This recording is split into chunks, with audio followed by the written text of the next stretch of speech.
हमें किस तरह से मालूम हो जाता है कि बच्चे को भूख लगी है? हम किस तरह से जान पाते हैं कि बिल्ली को ठंड लग रही है? हम आखिर किस तरह से इस बात से खबरदार होते हैं कि फ़कीर 2 दिन से भूखा है? बज़ाहिर इन तमाम सूरत हाल में किसी भी जगह पे अल्फाज का इस्तेमाल नहीं होता, तो हम किस तरह से इस बात का अंदाज़ा लगाते हैं कि वो कहना क्या चाहते हैं? तो पता ये चला कि बॉडी लैंग्वेज, जब बच्चा रोता है तो इसका मतलब ये होता है कि बच्चे को भूख लग रही है। जब बिल्ली कपकपाती है, कांपती है, तो पता ये चलता है कि बिल्ली को ठंड लग रही है। फ़कीर की आंखों में आंसू और कपकपाते हाथों से हम अंदाज़ा लगा लेते हैं कि फ़कीर भूखा है। कम्युनिकेशन दुनिया की वो वाहिद स्किल है जिससे हम किसी के दिल में उतर सकते हैं, और जी हाँ, जिससे हम किसी के दिल से भी उतर सकते हैं। तो आज हम सीखेंगे बॉडी लैंग्वेज। बॉडी लैंग्वेज क्या है, हमारी ज़िंदगी में किस तरह से असरअंदाज होती है, और किन वजूहात की बिना पे लोग हमें रिजेक्ट करते हैं या हमें एक्सेप्ट करते हैं, और लोग हमारी बॉडी को देखते हुए हमारे बारे में क्या सोचते हैं, और हम किस तरह से कॉन्फिडेंट रह सकते हैं। कॉन्फिडेंट बॉडी पोस्चर क्या होते हैं, क्या जेस्चर होते हैं कि जिस तरह से हम कॉन्फिडेंट रह सकते हैं, दिख सकते हैं और बात कर सकते हैं।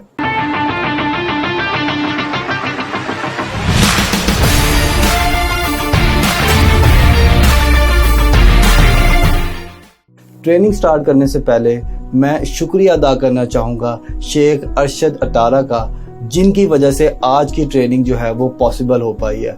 आप माशाल्लाह से टीचर, ट्रेनर और लाइफ कोच है। इसके अलावा आप Atara foundation, SM groups of institution और ड्रीमलैंड स्कूल के भी चेयरमैन है।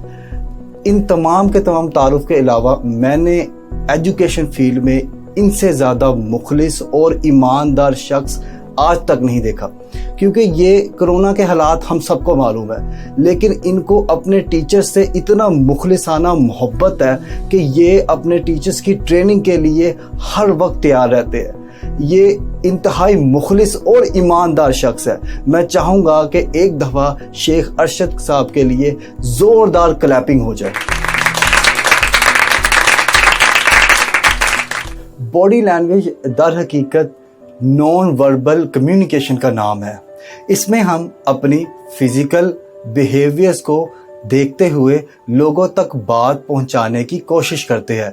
स्टडी ये कहती है कि हाफ ऑफ आवर कम्युनिकेशन जो है वो नॉन वर्बल होती है, बॉडी लैंग्वेज के थ्रू होती है। अगर हम इसको 3 हिस्सों में बांटे तो 55% जो हिस्सा है वो बॉडी लैंग्वेज का होता है, 38% जो हिस्सा है वो वॉइस और टोन का होता है, और 7% जो हिस्सा है उसमें हम सिर्फ और सिर्फ लफ्ज़ों का इंतखाब या लफ्ज़ों की अदायगी पे बात करते हैं। यानी कि मालूम ये हुआ कि अगर हम एक बेस्ट कम्युनिकेटर बनना चाहते हैं, अगर हम एक टीचर बनना चाहते हैं, अगर हम एक स्पीकर बनना चाहते हैं, अगर हम किसी भी जगह पे अपने आप को प्रेजेंट करना चाहते हैं, तो ये स्किल हमें पता होनी चाहिए, इस पे अबूर भी होना चाहिए, तभी हम जो है वो एक कामयाब presenter, teacher, trainer, life coach बन सकेंगे।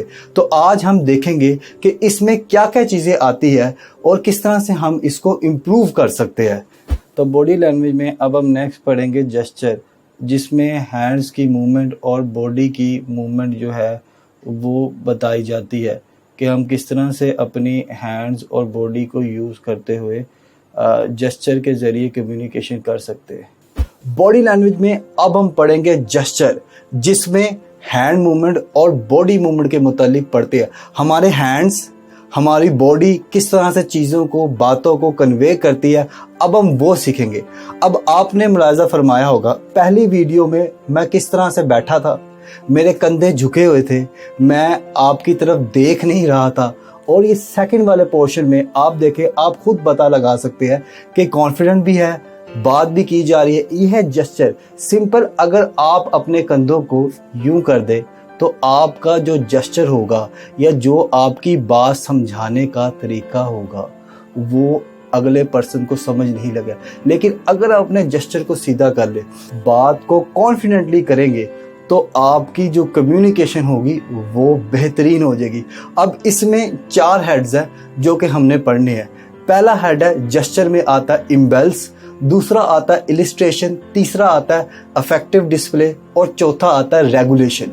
इम्बेल से मुराद है वो जेस्चर जिसमें वर्ड्स इस्तेमाल नहीं होता। एक वीडियो मुलाजा फरमाइएगा। अब इस वीडियो में अंपायर अपना डिसीजन देने के लिए सिर्फ एक फिंगर को अप करता है और तमाम लोगों को मालूम हो जाता है कि पर्सन आउट हो गया है। सेम इसी तरह थम्स अप का मतलब होता है ओके, वी का मतलब होता है विक्ट्री, और इसी तरह के बहुत से साइन है। फॉर एग्जांपल अगर हम इस तरह कर दे तो हम सो रहे हैं।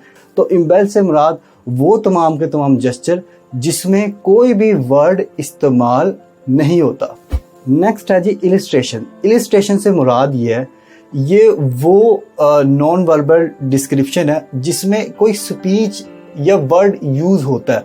फॉर एग्जांपल मैं कहता हूँ कि वो, एक मैंने इशारा किया कि वो चीज़ लेकर आनी है आपने, या मैं कहता हूँ कि इस चीज़ का साइज थोड़ा छोटा है या बड़ा है, ठीक है जी, या मैं कहता हूँ कि इसकी जो शेप है वो हार्ट की तरह की होगी, या मैं कहता हूँ कि ये जो मूवमेंट है ना ये काफ़ी तेज़ जाएगा। तो वो तमाम की तमाम जेस्चर जिसमें हमें अपने बॉडी को तो यूज़ करना ही है और विद अब एक कोई ना कोई वर्ड या कोई ना कोई स्पीच भी यूज़ करनी पड़ती है हमें टू इलिस्ट्रेट, ठीक है, हमें बताने के लिए कि वो गाड़ी जा रही है, वो गाड़ी जा रही है, दूर है या नज़दीक है, या इसका साइज इतना है और उसका साइज बहुत बड़ा है, ठीक है, या इसकी शेप जो है वो मैंगो की तरह या इसकी शेप बहुत बड़ी है। अच्छा, नेक्स्ट है जी अफेक्ट डिस्प्ले। इसमें क्या होता है, हम अपने हैंड का या अपने फेशियल एक्सप्रेशन का यूज़ करते हुए इमोशन का इजहार करते हैं। अब फॉर एग्जांपल एक वीडियो मुलाजा फरमाइएगा। अब इस वीडियो के अंदर शाहरुख खान जो है वो अपना एक एक्सप्रेशन शो कर रहा है, अपने आप को शो कर रहा है कि वो शर्मा रहा है। तो वो शर्माते हुए किस तरह से परफॉर्म कर रहा है, वो अपना मुंह झुका रहा है, ये एक इफेक्ट ऑफ डिस्प्ले है। अब ये है जी इफेक्ट ऑफ डिस्प्ले। हम कभी कभार लोगों को अप्रिशिएट करना हो, हम क्लैपिंग करवा देते, और किसी को रोकना हो तो हम कहते हैं रुक जाओ, ठीक है। हम अगर हमने किसी को रोकना हो तो हम वर्ड्स का इस्तेमाल ना करते। तो ये तमाम के तमाम जेस्चर है। किसी को अगर हमने रोकना हो तो हम मुंह से नहीं बोलेंगे, अगर किसी के लिए तारीफ करनी हो तो हम क्लैपिंग कर देते हैं, अगर हमें कोई पर्सन अच्छा लग रहा हो तो फिर हम उसको उस अंदाज से देखते हैं, और अगर कोई पर्सन हमें बुरा लग रहा हो तो हम उसको यूं इस तरह करके जो है ना वो उसको दूर हटाते हैं। नेक्स्ट है जी हैंड जेस्चर। अगर कोई पर्सन अपने हाथों की उंगलियों को इस तरह से मिला के बैठा हो तो इसका मतलब है कि वो शख्स कुछ सोच रहा है। अगर उसी पोजीशन में उसकी फिंगर्स जो है वो ऊपर की तरफ आ जाए तो इसका मतलब है कि वो शख्स जो है कॉन्फिडेंट है बहुत ज़्यादा। अगर कोई शख्स इस तरह से बैठा हो कि उसने अपनी उंगलियों को दोनों को साथ इस तरह से करके भींचा हो तो इसका मतलब है कि वो शख्स परेशान है या टेंशन में है। नॉर्मली तौर पे ये सिचुएशन हमें इंटरव्यूज़ में देखने को मिलती है। हैंड जेस्चर में कुछ जेस्चर ये भी है, जब हम देखते हैं कि कोई आपके पास आता है और हाथों को इस तरह से मल रहा होता है। अब कोई पर्सन भी जब हाथों को इस तरह से मल रहा हो तो इसका मतलब होता है कि वो शख्स पॉजिटिव जो है वो एक्सपेक्टेशन लेकर आया और जो बात आपसे करेगा वो पॉजिटिव होगी। हमने बहुत से स्पीकर्स को, बहुत से टीचर्स को देखा है कि जब वो अपना लेक्चर या स्पीच या कोई सेमिनार स्टार्ट करने लगते हैं तो उस वक़्त वो इस तरह के जेस्चर को अपनाते हैं। कुछ जेस्चर होते हैं जिसमें हम, एक जेस्चर ये भी है कि हम अपने हाथ को यहाँ पे रख लेते हैं कि जी सर जी। अब इस जेस्चर से क्या मुराद है? इस जेस्चर से मुराद ये है कि आप जेनरस हो, आप पॉजिटिव हो, आप उस पर्सन के लिए पॉजिटिव इंट्यूशन रखते हो। अब एक तरह का जेस्चर होता है जिसे हम कहते हैं ओपन हैंडेड जेस्चर, जिसमें हमने अपने हाथों को इस तरह से करके रखा होता है। अब ये वो जेस्चर है जब हम क्लास फेलोज होते हैं या कोलीग्स होते हैं और आपस में एक दूसरे को सफाई करने की कोशिश कर रहे होते हैं या अपने आप को क्लेरिफाई करने की जो कोशिश कर रहे थे कि यार मैं तो कीता ही कुछ नहीं, तेनू पता तो है मैं कुछ भी नहीं कीता, मैं तो बेकसूर हाँ।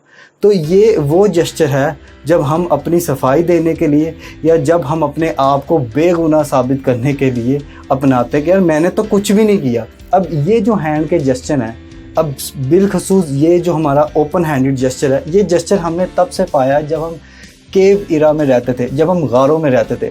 गारों में जब हम रहा करते थे तो हमारे पास एक्सेसरीज क्या हुआ करती होंगी, हमारे पास एक आधा ईंट या हम कह सकते हैं हमारे पास गोश्त होता होगा या कोई डंडा होता होगा। तो जब हम एक दूसरे से मिलने जाते थे तो हम अपने हाथों को इस तरह से खोल दिया करते थे कि हम तुम्हें नुकसान नहीं पहुंचाएंगे, हम फ्रेंडली हैं। तो ये उस ज़माने से चीज़ चलती आ रही है। फिर उसके बाद हमने देखा कि उसके बाद फिर हमने एक नए तरीके का जेस्चर अपनाया, ये वाला कि जब हम अपने हाथ को अपने सीने पे रखते हैं तो इसका मतलब होता है कि हम भी आपके साथ हैं, हम अमन चाहते हैं। अच्छा, अब नेक्स्ट टाइप है जी हैंडशेक। अब हैंडशेक किस तरह के होते हैं, अब मैं आपको दो पिक्चर्स दिखाऊंगा। एक पिक्चर जो है वो है जिसे हम लोग कहते हैं कि कॉन्फिडेंट हैंडशेक है, ठीक है, कॉन्फिडेंट हैंडशेक है जो कि हम नॉर्मली तौर पे आपस में करते हैं। अब दूसरी तरह का जो हैंडशेक है वो आप देख सकते हैं कि दो मुल्कों के प्रेसिडेंट कर रहे हैं, एक ओबामा है और दूसरा रशिया का प्रेसिडेंट है। अब जो ओबामा का जो हाथ है वो इस तरह से आ रहा है ऊपर से। अब इसका मतलब क्या है, इसका मतलब ये है कि वो अपने आप को शो कर रहा है कि मैं पावर में हूँ, मैं अथॉरिटी में हूँ, मेरी जो है ना वो मैं तुमसे बहुत ज़्यादा ग्रेट हूँ। अब जो नीचे वाला हाथ है, ठीक है जी, जो नीचे वाला हाथ है जिसे हम लोग कहते हैं सबमिशन पोजीशन, अब ये वो है, वो कहता है कि मैं आपकी इज़्ज़त करता हूँ, मैं आपका एहतराम करता हूँ, आप जैसा चलाएंगे मैं वैसा जो हूँ वो आपके साथ चलूँगा। अब एक और तरह का हैंडशेक आता है, ये उस तरह का हैंडशेक होता है जिसमें हम किसी के साथ हैंड मिलाते हुए अपना एक दूसरा हाथ उसके हाथ पे रख देते हैं। अब एशिया में ये तरह का जो हैंडशेक होता है, इस तरह के हैंडशेक को हम दोस्ती का, प्यार का, सिंसियरिटी का जो है वो इसको हम मानते हैं कि जो पर्सन भी एक हाथ के ऊपर दूसरा हाथ रख देता है इसका मतलब ये है कि वो आपसे बहुत सिंसियर है, वो आपका बहुत अच्छा दोस्त है। अब एक और तरह का हैंडशेक होता है, इस तरह के हैंडशेक में क्या होता है जी, हम एक पर्सन का एक हाथ से तो हम हैंडशेक करते हैं और दूसरी साइड पे हमने दूसरे पर्सन का जो है वो हाथ रखा होता है जी, हमने बाजू पे हाथ रखा होता है। अब इसका मतलब ये होता है कि हम शो करते हैं कि हम आपसे सीनियर है, हम आपसे एक्सपर्ट है, हमें पता है कि हम क्या काम कर रहे हैं और इसको किस तरह से परफॉर्म कर रहे हैं। आगे चलते हैं जी हेड जेस्चर पे। हेड जेस्चर में एक बड़ा ही इम्पोर्टेंट जेस्चर है कि जब आप किसी पर्सन के सामने बैठे हो और वो पर्सन अपना हेड को स्क्रैच करना शुरू हो जाए, अपने सर पे खारिज करना शुरू हो जाए, तो इसका मतलब ये होता है कि वो बेचारा कंफ्यूज है, उसको आपकी बात समझ नहीं लग रही, वो पजल है। अब इसी तरह का एक जेस्चर और भी है कि जिसमें एक पर्सन जो है वो दोनों हाथ अपने सर पे रख ले। इसका मतलब ये होता है कि वो पर्सन जो है वो बहुत ज़्यादा अमेज्ड हुआ है, हैरान हो गया, परेशान हो गया, ठीक है, और उसने दोनों अपने हाथ जो है ना वो अपने सर पे रख लिए। अब अगर कोई पर्सन जो है वो अपनी आँखों को रगड़ना शुरू हो जाए तो इसका मतलब ये है कि वो पर्सन जो है वो बेचारा थका हुआ है, उसकी जान या तो आप छोड़ दें या वो खुद छुड़वा लेगा। नेक्स्ट है जी कि चिन रबिंग। अगर कोई पर्सन जो है वो आपसे बात करते करते अपने चिन पे हाथ रख लेता है या अपने चिन पे जो है वो खारिज करना शुरू कर देता है तो इसका मतलब ये है कि वो पर्सन कुछ सोच रहा है। नेक्स्ट है जी नेक स्क्रैचिंग। अगर कोई पर्सन अपनी गर्दन को स्क्रैच करता है या अपनी गर्दन को इस तरह से करता है तो इसका मतलब ये होता है कि वो पर्सन जो है वो डाउट में है, उसको आपकी बात की समझ नहीं लग रही। अच्छा जी, अब ये जो नेक्स्ट जेस्चर है वो है कानों पे खारिज करना। अब कोई पर्सन भी आपके सामने बैठा हो और वो आपसे बात करते करते कानों पे खारिज कर रहा हो तो इसका मतलब ये है कि वो पर्सन जो है वो डिसीजन नहीं ले पा रहा, उसको फैसला करने के लिए मज़ीद टाइम दरकार है, तो उस सूरत में आप उसे फ़ैसला ना ही करवाएं तो बेहतर है, क्योंकि जो वो फ़ैसला करेगा वो फ़ैसला उस सूरत में गलत होगा। अगर कोई पर्सन आपसे बात कर रहा है और बात करते वक्त वो शख्स अपने नाक को हाथ लगाता है या अपने नाक पे खारिश करता है या किसी भी तरीके से अपने नाक को टच करने की कोशिश करता है, तो इसका मतलब ये है कि या तो वो पर्सन झूठ बोल रहा है या ज़रूरत से ज़्यादा बयान कर रहा है। अब हम आते हैं हैंड फिस्ट पे, यानी कि हमारे जो है वो अंगूठे, उंगलियां, हमारा हाथ भी बहुत सी कम्युनिकेशन करते हैं जो कि हम उस पर बात करते हैं। अगर कोई पर्सन आपके सामने बैठा हुआ है और वो पर्सन मुट्ठी बंद करके बैठा हुआ है और उसका अंगूठा अगर अंदर है, तो इसका मतलब ये है कि वो पर्सन जो आपके सामने बैठा हुआ है वो टेंशन में है या फ्रस्ट्रेशन में है। उसको या तो किसी चीज़ की बहुत ज़्यादा टेंशन हो रही है या वो आवाज़ार हालत में बैठा हुआ है। अगर कोई पर्सन जो है वो इस तरह से बैठा हुआ है कि उसका जो अंगूठा है वो बाहर है, तो इसका मतलब ये है कि वो पर्सन जो है वो गुस्से में है। अगर अंगूठा अंदर होगा तो इसका मतलब है कि वो शख्स कोई टेंशन में है। अगर अंगूठा बाहर होगा तो इसका मतलब ये है कि वो गुस्से में है। ये तमाम की तमाम चीज़ें जो हैं ये आपकी बॉडी लैंग्वेज है, ये आपकी बॉडी जो है वो कन्वे करती है। लेकिन आपने ये बात याद रखनी है कि ये कभी कभार इस तरह से भी हो जाता है कि ये तमाम की तमाम चीज़ें एक सिनेरियो पे नहीं लग रही होती, तो डिफरेंट सिचुएशन के लिए डिफरेंट सिनेरियोज होते हैं। अच्छा जी, अब अगर हम लोग किसी की तरफ उंगली को पॉइंट आउट करते हैं तो इसका क्या मतलब होता है? जब हम किसी की तरफ उंगली को पॉइंट आउट करते हैं तो हम किसी की तरफ शो कर रहे होते हैं हमारा गुस्सा, हमारा एंगर शो कर रहे थे। तो नबी करीम सल्लल्लाहु अलैहि वसल्लम की एक हदीस पाक भी है कि जब भी लोगों के साथ मुखातिब हो तो उनकी तरफ एक उंगली ना करो, उनकी तरफ हाथ का इशारा करो, क्योंकि हाथ जो है वो एक कॉमन जेस्चर है।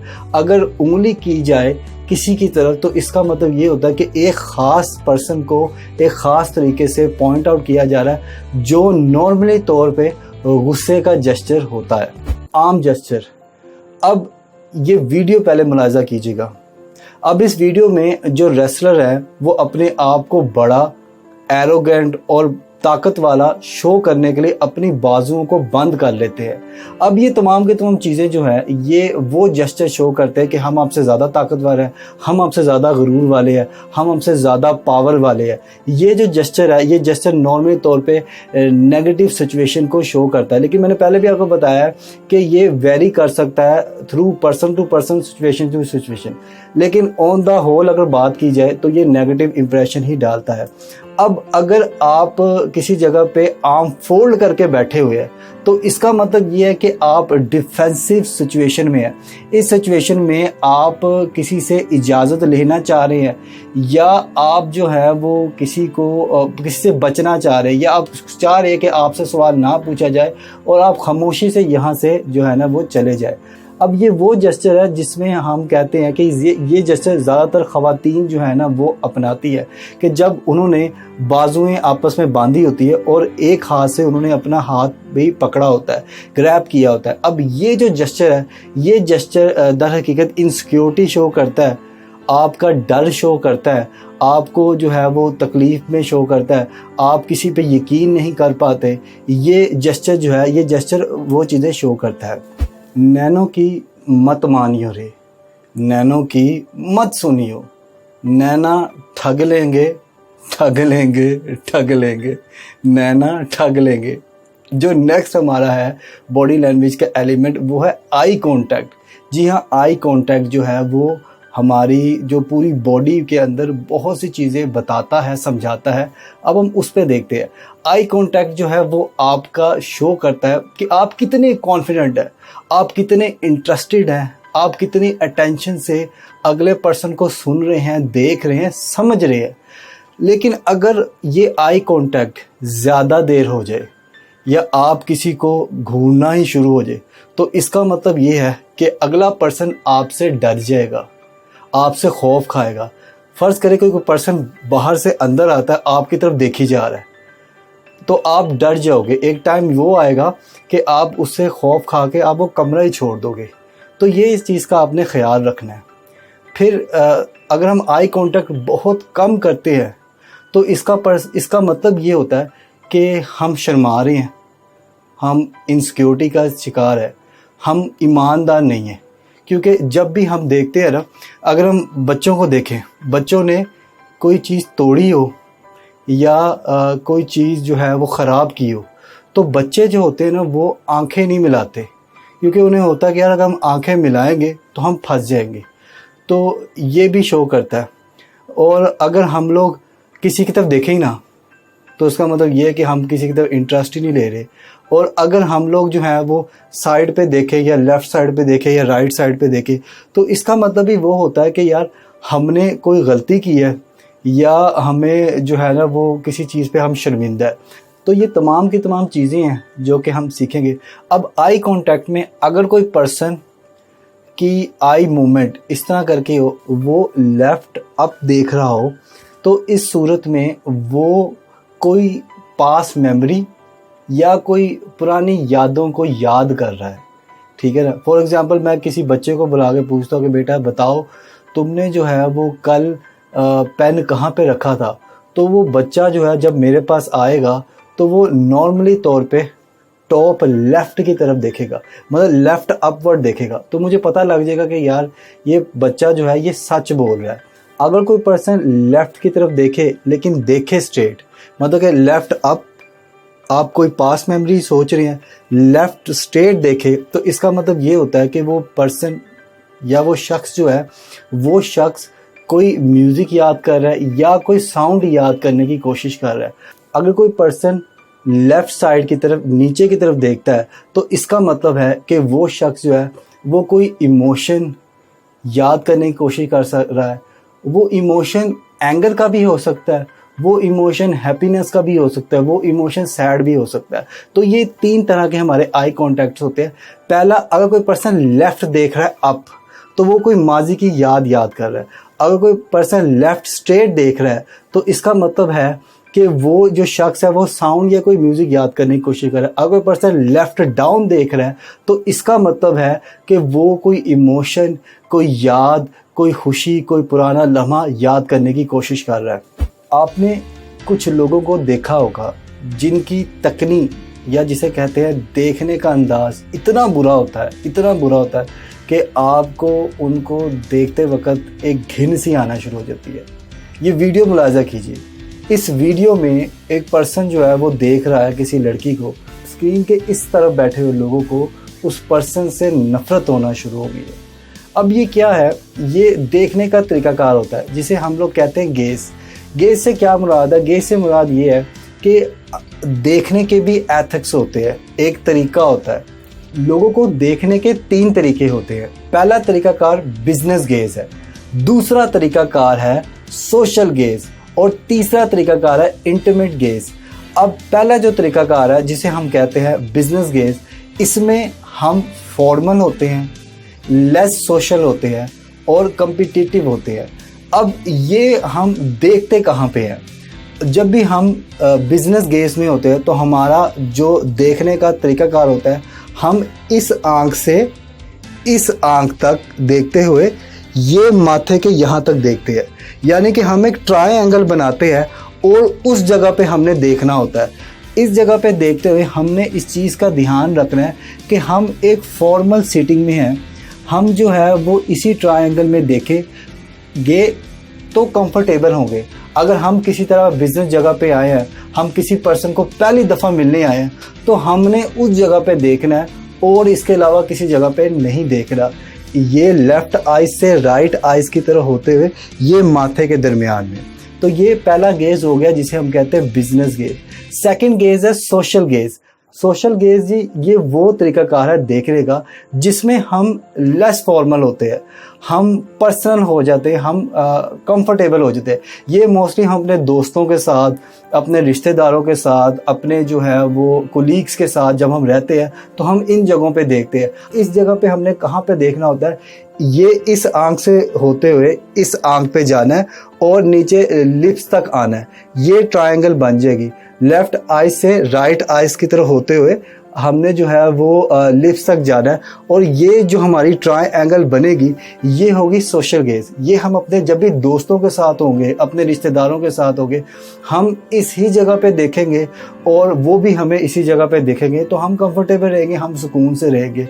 अब इंटीमेट जो गेज है ये है इनफॉर्मल, ये बहुत ज़्यादा फ्रैंक है, बहुत ज़्यादा फ्रेंडली है, बहुत ज़्यादा क्लोज है। अब ये जो है ये आंखों से शुरू होता है और ये थ्रू आउट नीचे तक जाता है, मतलब कि ये यहाँ से इस आई से होता हुआ, इस आई से होता है, ये नीचे तक जाता है हमारे नेक के हिस्से तक। अब इसमें जो लोग हमारे साथ जुड़ते हैं वो हमारी अम्मी, हमारा अब्बू, हमारे भाई, हमारे खून के रिश्ते, मियाँ बीवी जो हैं। अगर कोई पर्सन इसको क्रॉस करने की कोशिश करता है तो जो नेक्स्ट पर्सन है वो अनकंफर्टेबल फील करता है। अब फ़र्ज़ करें कोई पर्सन आपकी तरफ ना बिजनेस गेज की तरफ देख रहा है, ना सोशल गेज की तरफ देख रहा है, ना ही वो इंटीमेट गेज की तरफ देख रहा है। वो शख्स आपके हेड के ऊपर देख रहा है, मतलब कि इन तमाम के तमाम हिस्सों को देख रहा है, वो ऊपर देख रहा है। इसका मतलब ये है कि वो पर्सन जो है ना वो एरोगेंट है, वो अपनी पावर, अपनी अथॉरिटी शो करना चाह रहा है आपके ऊपर। अगर कोई पर्सन इस तरह का आपकी ज़िंदगी में आता है उसे दूर हो जाए। अच्छा जी, अब एक होता है नेचुरल हेड का जेस्चर होता है, जिसमें आपका जो होता है ना हेड वो थोड़ा सा न्यूट्रल होता है। अब मतलब कि ना ज़्यादा ऊपर होता है ना ज़्यादा नीचे होता है, सेंटर में होता है। अब अगर ये सूरत हाल हो तो इसका मतलब ये है कि आपका काम हो भी सकता है या आपका काम नहीं भी हो सकता। वो पर्सन न्यूट्रल है, ये डिपेंड करेगा कि कंडीशन क्या है, सूरत हाल क्या है, उसके थ्रू वो आपका जो है वो फैसला लेगा। अब अगर कोई पर्सन जो है बात करते करते अपना हेड लेफ़्ट साइड पे कर ले या राइट साइड पे कर ले, तो इसका मतलब ये है कि वो पर्सन या तो सबमिशन मोड में है, आप जैसा बोलेंगे वो आपकी बात मान जाएगा, या वो कुछ सोच रहा है आपकी बात के मुतालिक। क्योंकि नॉर्मली तौर पे जब हम सोचते हैं, सोचते वक्त हम अपना जो है ना वो लेफ़्ट साइड पे कर लेते हैं या राइट साइड पे कर लेते हैं, ये डिपेंड करता है कि सिचुएशन क्या है। अब एक और सिचुएशन है, ये वो सिचुएशन है जिस सिचुएशन में आपका हेड नीचे होता है और आपकी आंखें यूं ऊपर होती है। अब जब ये सिचुएशन होती है ना, अब ये सिचुएशन होती है डिसअप्रूवल की। जब भी कोई पर्सन, आप किसी बॉस के पास जाओ, बॉस मेरी जो है ना वो छुट्टी चाहिए, तो आप देखो अगर बॉस आपका यूं इस तरह करके बैठा हुआ है, नीचे काम करते करते यूं ऊपर की तरफ देखता है, तो इसका मतलब ये है कि आपको जवाब नेगेटिव मिलने वाला है। बॉस आपको कहेगा कि तुमने फ़लाँ दिन भी छुट्टी की थी, फ़लाँ दिन भी छुट्टी की थी, और तुम जो है ना वो काम सही नहीं करते, तो आपको बहुत ज़्यादा डांट पड़ने वाली है अगर किसी पर्सन का जो है वो हेड जेस्चर इस तरह का होता है। अब चलते हैं लेग जेस्चर की तरफ। लेग जेस्चर में पहला जेस्चर है क्रॉस लेग्स। क्रॉस लेग से मुराद ये है कि आप इस तरह से बैठे हो कि एक लेग के ऊपर आपकी दूसरी लेग हो। अगर किसी इंटरव्यू में जाते हैं और ये जेस्चर कोई पर्सन आपके सामने बैठा हुआ है इस तरह, तो इसका मतलब ये है कि वो पर्सन नेगेटिव है, डिफेंसिव है और आपको अपना एटीट्यूड शो करने की कोशिश कर रहा है। अच्छा जी, नेक्स्ट है फॉर लेग लॉक पोजीशन।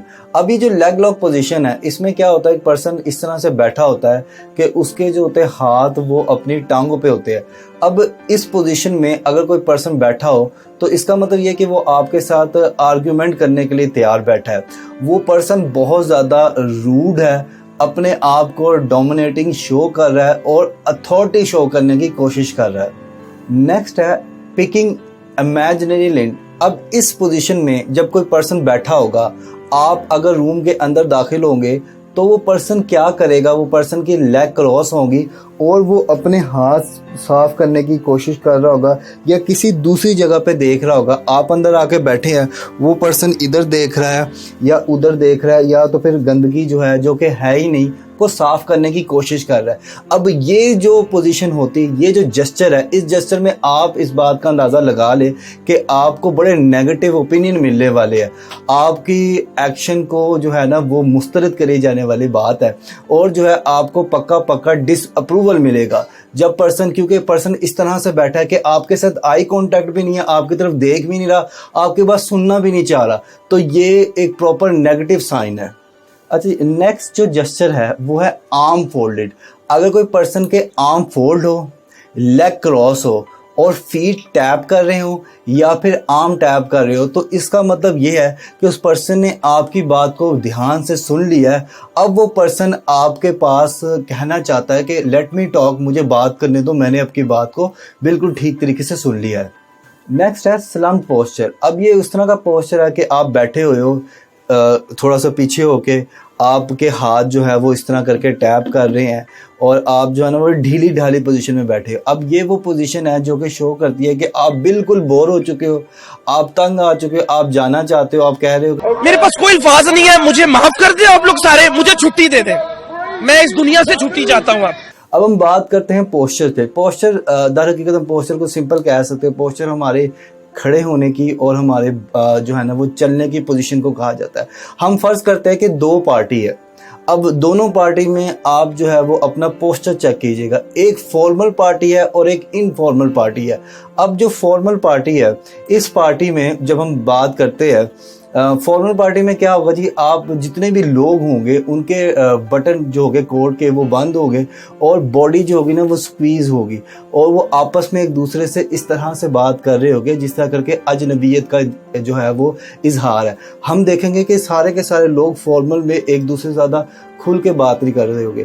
अब दूसरी साइड पर अगर इनफॉर्मल की बात करते हैं, इनफॉर्मल में क्या होता है कि तमाम के तमाम लोगों की बॉडी जो होती है वो ओपन होती है, रिलैक्स होते हैं, खुशी होती है और वो अपने जो होता है ना वो फेशियल एक्सप्रेशन भी बहुत ज़्यादा खूबसूरत होते हैं।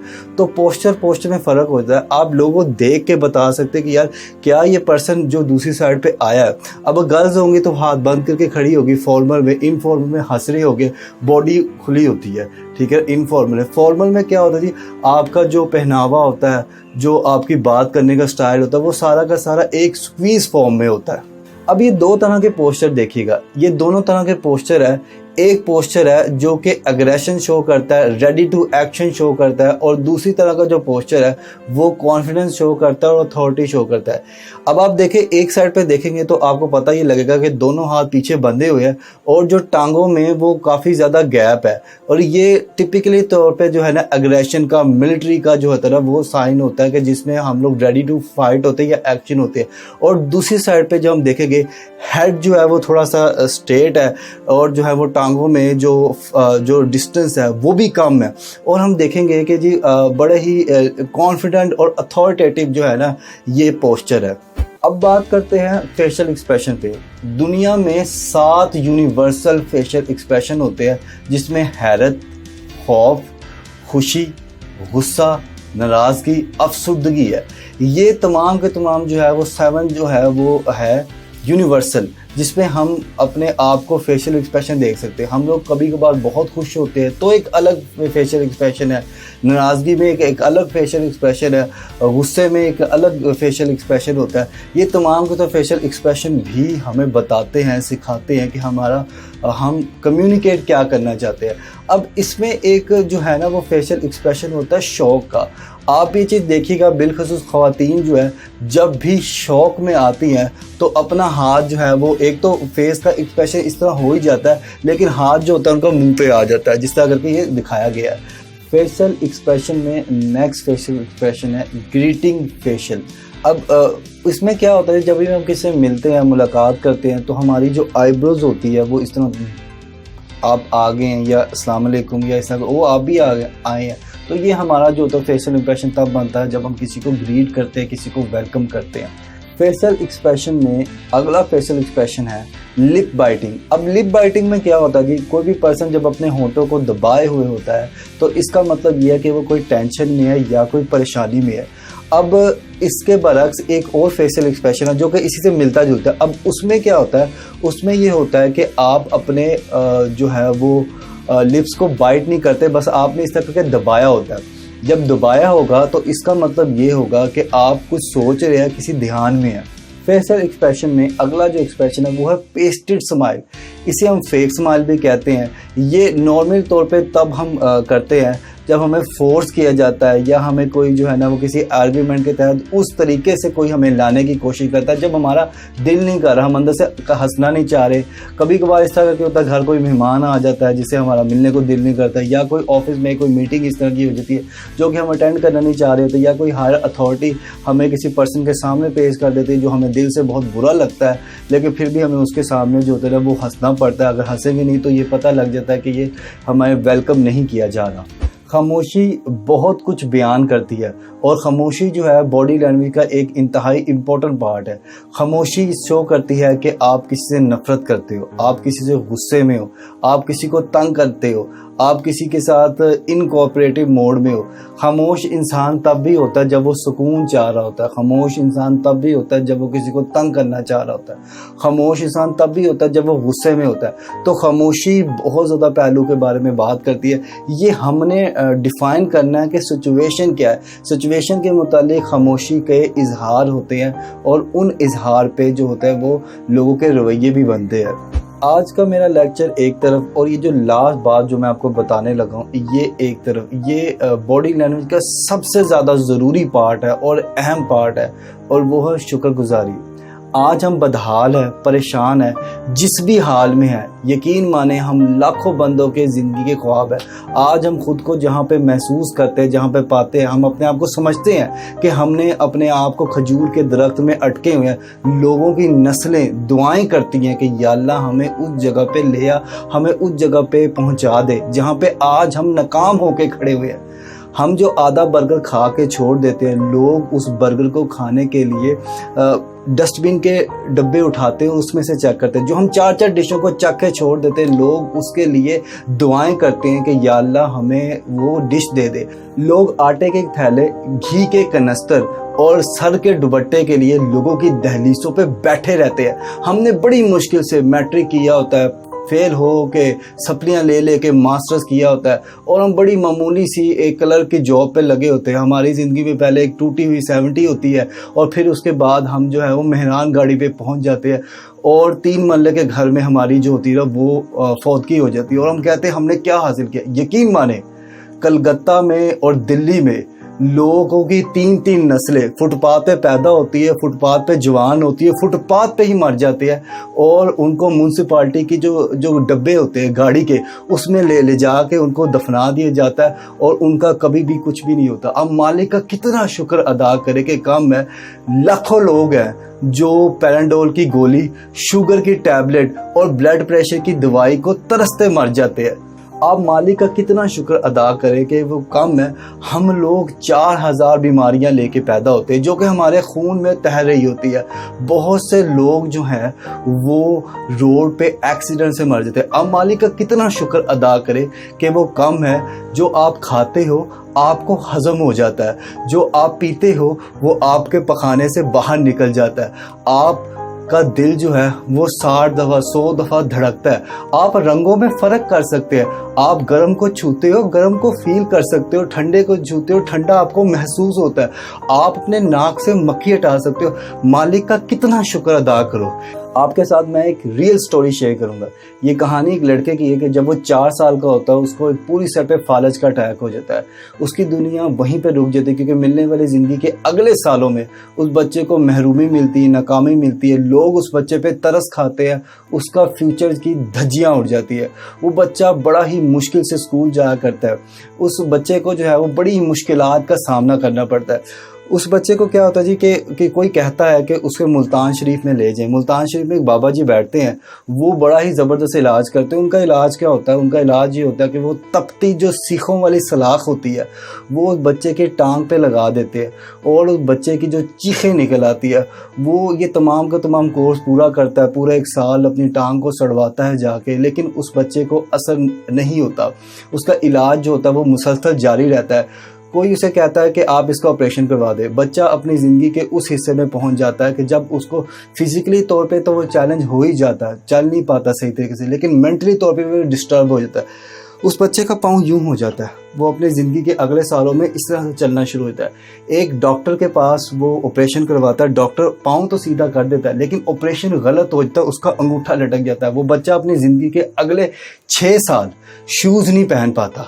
फिर दोबारा उसका ऑपरेशन होता है, डॉक्टर जो है वो रॉड वगैरह डाल के अंगूठा तो सीधा कर देता है, लेकिन अफसोस ऑपरेशन फिर गलत हो जाता है और जो होता है वो उसकी जो होते हैं वो उंगलियां वो लटक जाती है। ज़िंदगी गुजर रही थी जिस तरह गुजर रही थी, बड़ी मुश्किल से वो बच्चा मैट्रिक तक पहुंचता है, बड़ी मुश्किल से बच्चे की स्टडी जारी रहती है।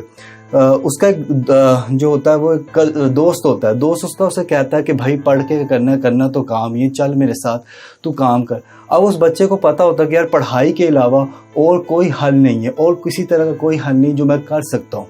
अब उसका जो दोस्त होता है वो किसी जगह पे काम करता है, उसको 8 घंटे काम करने का 6,000 मिलता है। अब वो 6,000 लेकर आता है, उस ज़माने के 6,000 भी बहुत होते हैं, वो ज़माने में 6,000 ला के अपनी माँ को देता है और उसकी माँ सूट लेकर आती है, और वो सूट लेकर उस अपाहिज़दा लड़के की माँ की तरफ दिखाने आ जाती है कि देख मेरे बच्चे ने मुझे कितना ज़बरदस्त सूट लेकर दिया, तेरे बच्चा किस जोगा है। अब वो जो होता है वो लड़के की माँ जो होती है, अपाहिज़दा लड़के की माँ, वो सूट की तरफ देखती है, अपने बच्चे की तरफ देखती है और सूट वापस कर देती है। उस लड़के का दिल करता है कि या अल्लाह ज़मीन खुल जाए, मैं अपनी माँ को इतनी ज़रा सी खुशी नहीं दे सकता, मेरी ज़िंदगी का मकसद क्या है। वो बच्चा जो होता है वो बड़ी मुश्किल से पढ़ना शुरू करता है, फोकस लगाता है, सबक याद नहीं होता, खड़ा रहता है, फिर सज़ा मिलती है फिर, लेकिन वो लड़का हार नहीं मानता। वो लड़का मेहनत करता है, FSC कर लेता है, ग्रेजुएशन कर लेता है, और उसके बाद वो मास्टर्स करता है और MPhil इकोनॉमिक्स में कर लेता है। आज उस लड़के का स्कूल है, एकेडमी है, वो पाकिस्तान का मशहूर और मरूफ ट्रेनर है, और आपके सामने आपको अपनी स्टोरी सुना रहा है। अगर मैं कर सकता हूँ तो आप सबके सब कर सकते हैं। आप सबके सबको वो दर्द, वो तकलीफ, वो दिक्कतें, वो मुश्किलात का सामना नहीं करना पड़ा जो मुझे करना पड़ा। और मैं यही दुआ करूँगा कि अल्लाह तबारक व तआला आपके ज़िंदगी में वो कभी दुख तकलीफ़ें लाए भी ना।